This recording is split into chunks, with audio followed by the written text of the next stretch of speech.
Okay, it's been a long time since I've done one of these, but it's time to do one. It's another exploring the SCP Foundation. The stars do not wait for you. Now, this has been on my recommended tab for a while now. It's a damn shame that I'm finally getting to it, but we're here. It doesn't matter. So, without further ado, let's have a look at this. Okay? Here we go.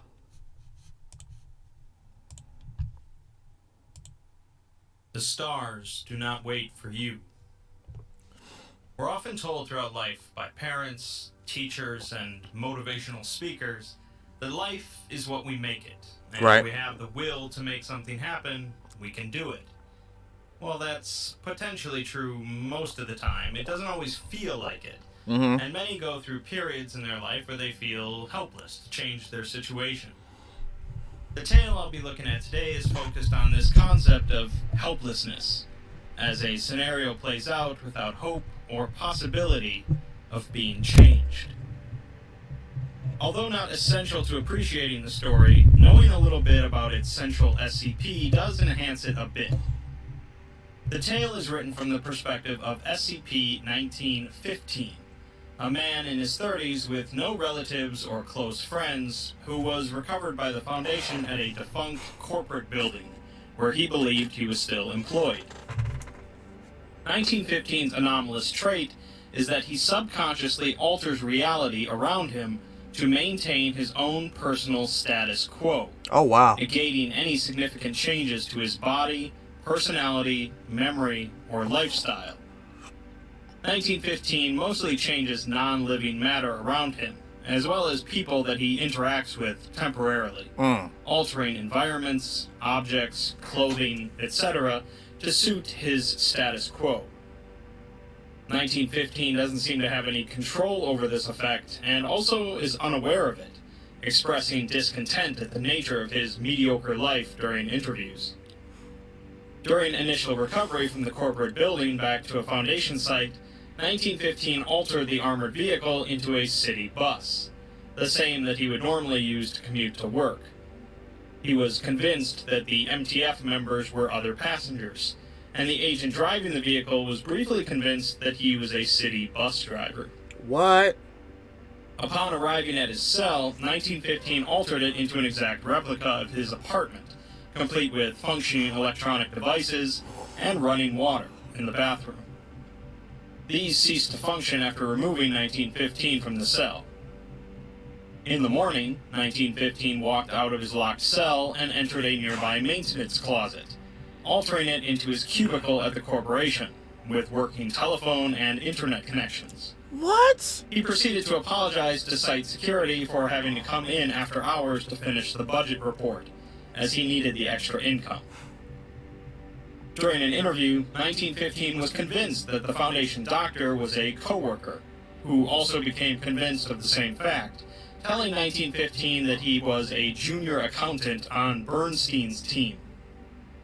1915 tells the doctor to tell Lisa to give him a call sometime, but then he immediately tells him to forget it, because she's just going to reject him, and this way he can still dream.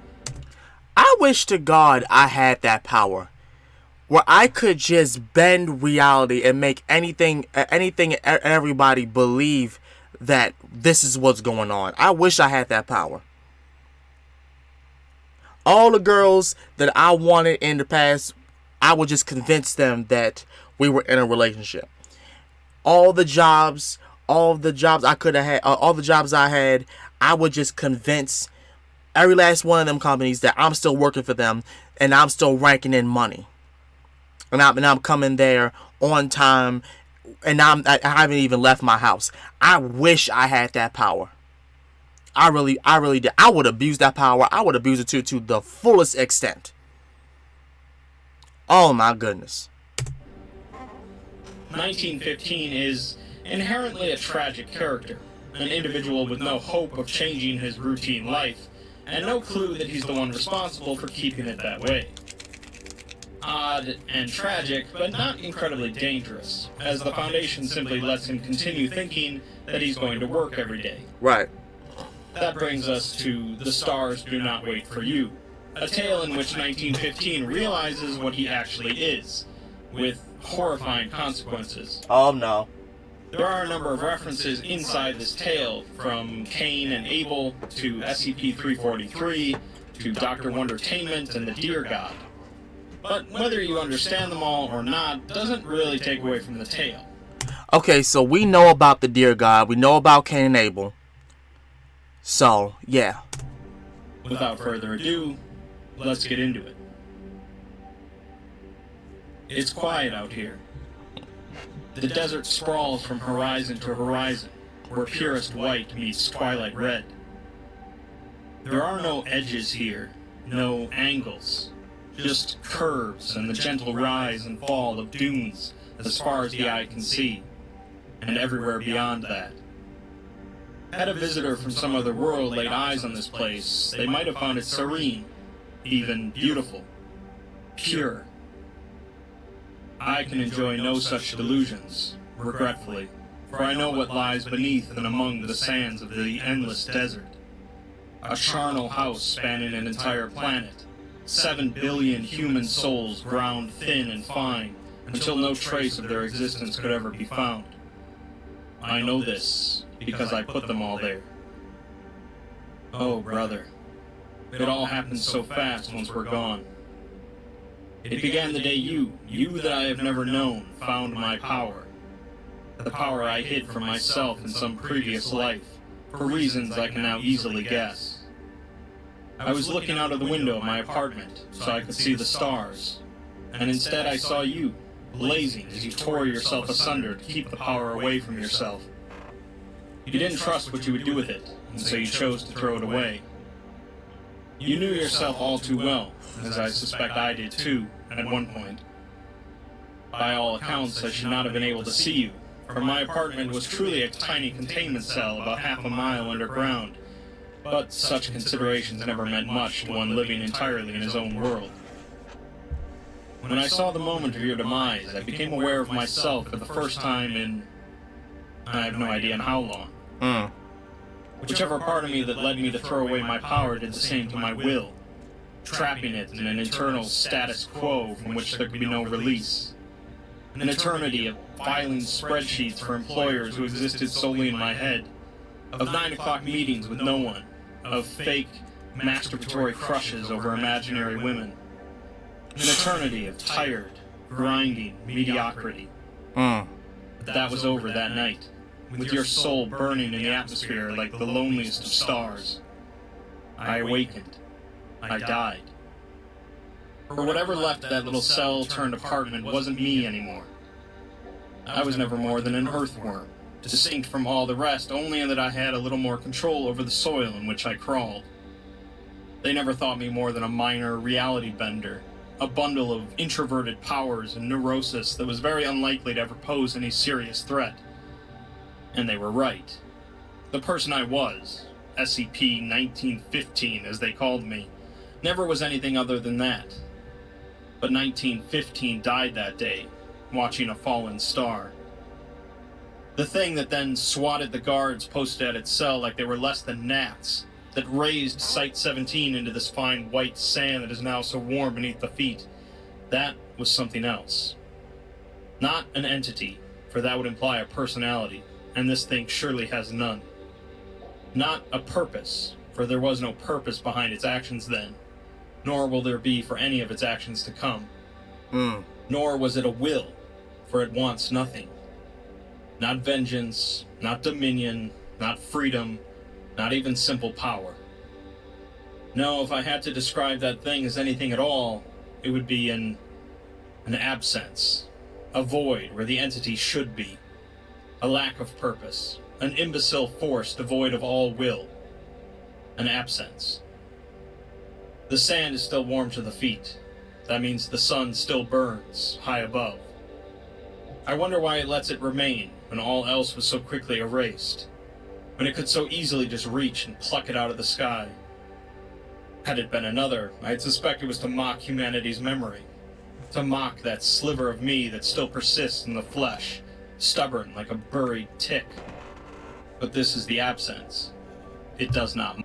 After Site-17's destruction, retaliation soon followed. Standard containment teams at first, though certainly still enough to meet any anomaly the Foundation imagined could be contained in Site-17 with overwhelming force. When those men failed to return, failed to even report their arrival, more serious measures had to be taken. Site-17 had always been isolated, and so they could act freely. Gunships and fire teams, aerial bombardment and artillery barrages. The Foundation came down on what is still believed to be SCP-1915 like a fire god's fist, all heat and sound and bluster. Had it still been truly corporeal, I doubt even ashes would have remained. But whatever the absence truly was by that point, the tattered semblance of my flesh hanging around it had very little to do with it. It simply stood there and took it all in, and the Foundation's initial fury was soon spent. It then began to walk, and not too quickly either. For days it simply leisurely strode on while the Foundation threw everything it had at it. I watched from within my deadbolt as it walked, unfeeling, uncaring, and this desert followed in its wake, as inscrutable and unstoppable as its harbinger. We are not quite alone here. Some stubborn immortals persist, wretched creatures. A continent away, an ancient man still walks, tormented by 3 mocking voices. He believed that once he was the only one left, he would be allowed to rest. He was wrong. Beneath the ground is a soul, suffocating as the earth slowly grinds its sanity to mulch. From its prison of gold and rubies, there would be no release. Elsewhere lies a once smiling god, as the sands cover his prone figure. He does not resist. He had once promised the world his love, promised humanity the stars. Sand pours through his fingers as he tries to gather his flame together. His people. But it is dying, and they are dead. Extinguished. When someone walks, they are bound to reach somewhere eventually, despite everyone's best efforts. And so the absence arrived at its first city, the sands at its heels like an obedient lapdog. Oh, there have been villages and towns before that, but the absence didn't seem to care enough to bother with them. It simply walked by, leaving them to the whims of the sands, which were only ever singular in their intent. Damn. But through the streets of the city it strode, as mobile task forces fought and fell to buy the civilian population just a few more minutes to evacuate. By this point, hiding what was truly going on became impossible, of course, as street after street sank beneath that gentle, crawling tide.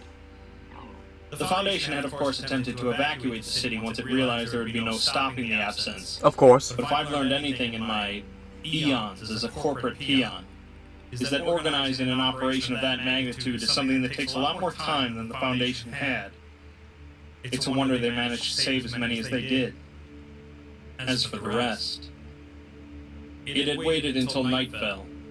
I imagine it was an eerie sight, that lone figure standing beneath the frozen light of other worlds in that empty intersection between financial and residential districts, where train tracks used to be before the old steam locomotives went out of service and were never replaced by newer ones.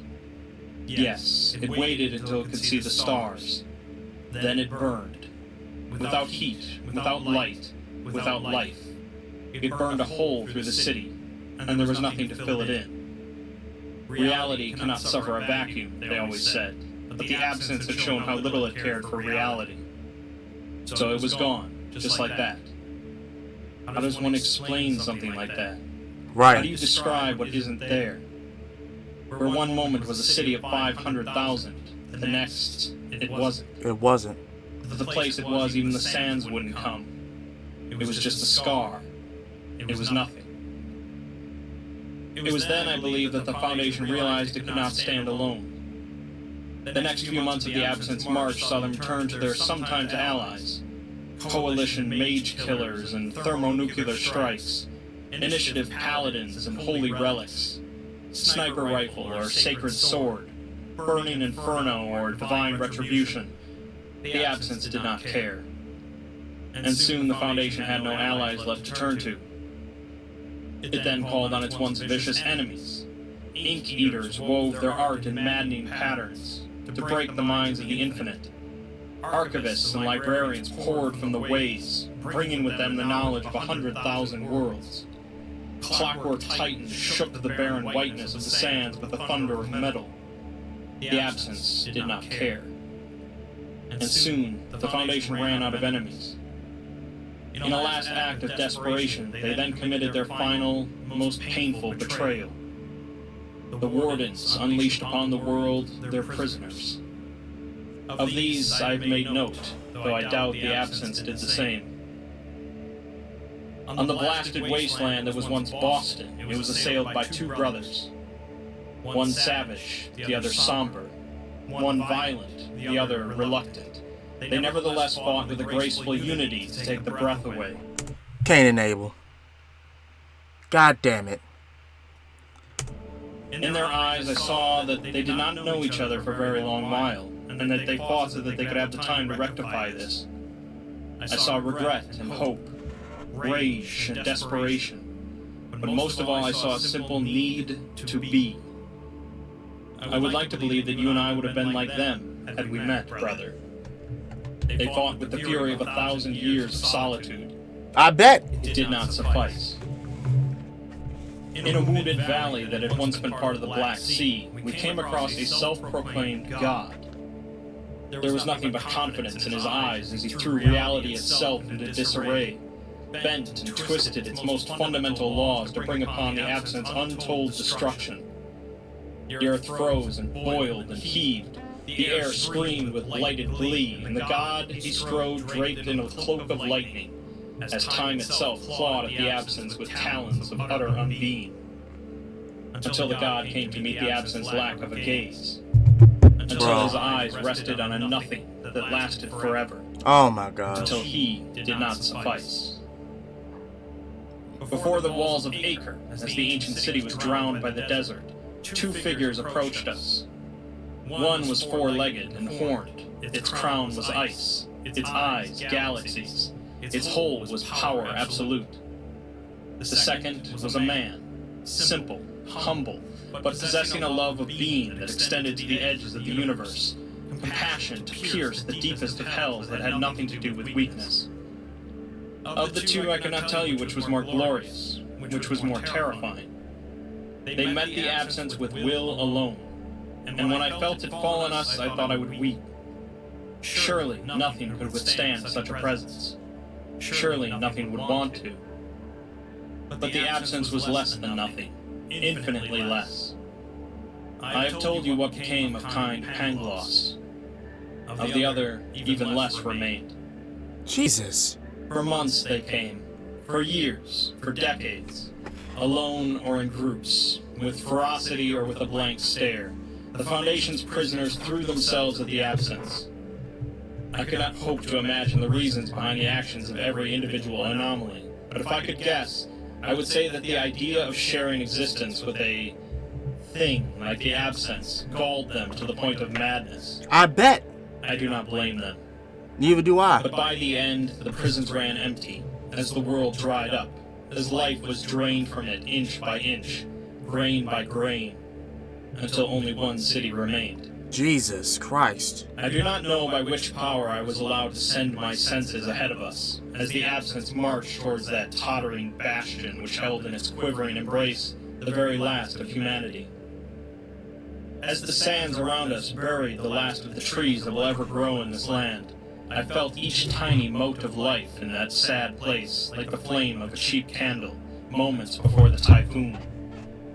In these moments, as twilight danced in lurid reds and oranges on ivory, I sensed them all. For you, brother, I witnessed. In a low, narrow room, a woman sat hunched at the foot of her even narrower bunk, and couldn't bring herself to pray. She had lost her mother when she was but a babe, and though she was no longer young, her features still displayed to all the violence of that incident. Damn. Her mother stood before the eater of children and did not budge, and when they both fell down, she sang still the praise of her Lord. She lost her father in the first days of the war against the Absence, as the Paladins marched with holy fervor in their eyes. Her father had been a believer, had always been a solid presence in her life, an anchor immovable by anything but regret. He had promised her he would be back. He did not mean to lie. But his God had forsaken him when it counted most, forsaken all of them. And now Naomi knelt at the foot of the ever-narrowing bunk and could not pray. So she cursed instead. Damn. Below, in a series of dank cellars which might have at one point stored cheeses, a woman of about 40 tinkered with broken toys. When she was young, she'd made wonders. Such wonders. In every line etched across her prematurely old face, I saw what could have been, had it not been for the Absence. For me. In the dim light and the soft noise of rotting wood crumbling beneath calloused fingers, I saw the death of potential. The death of all possibility. Though Isabel was stubborn, as she always was, she knew that this toy would be her last. Just as well, she thought. After today, there would be none left to play with it. On the rooftop of the highest building still standing, an elderly man watched the world come to an end. He was once an agent of the Foundation, once one among 100,000, ready, prepared, and collected. His duty was to instruct new agents what was proper for an agent to do, how it was proper for an agent to think. And he had been very good at his job, since generally his recruits survived for long enough to thank him. Right. But what was he now, he wondered, as he watched the sands pour over the paltry last line of defense that a few defiant fools erected the day before. He was useless. His lads and lasses were all long since dead, and all that he knew, all of his years of training and experience, in the end they amounted to less than nothing. Nothing. No longer an agent, for there was no longer an agency. No longer a teacher, for the students were gone. Everything gone. No longer a man, since... well, it would not do to repeat that, now would it?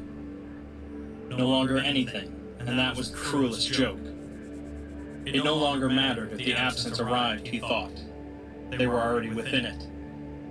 A noise behind him, and the old man turned to see a small, mousy man in a wrinkled gray suit and a deflated hat that at one point was likely a fedora. He looked at the old man, but said nothing. Lombardi looked back, and didn't know if to laugh or cry. Soon, it ceased to matter.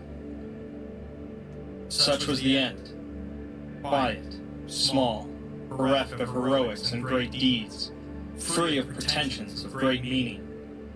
One night, there was human race on the planet Earth. The next, there wasn't. And that was that. The stars did not wait for you, brother. When you took my power, when you burned yourself in the skies above, they looked upon you and felt nothing. The stars did not wait for humanity, for all the promise it showed, for all the promise others saw in them.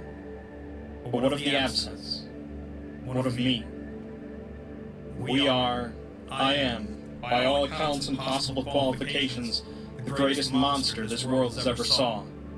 Perhaps that any world saw. And yet, brother, I see now that the stars wait for us, for me. Where is the justice in that? Seek it not, for there is none. But the fact remains, brother.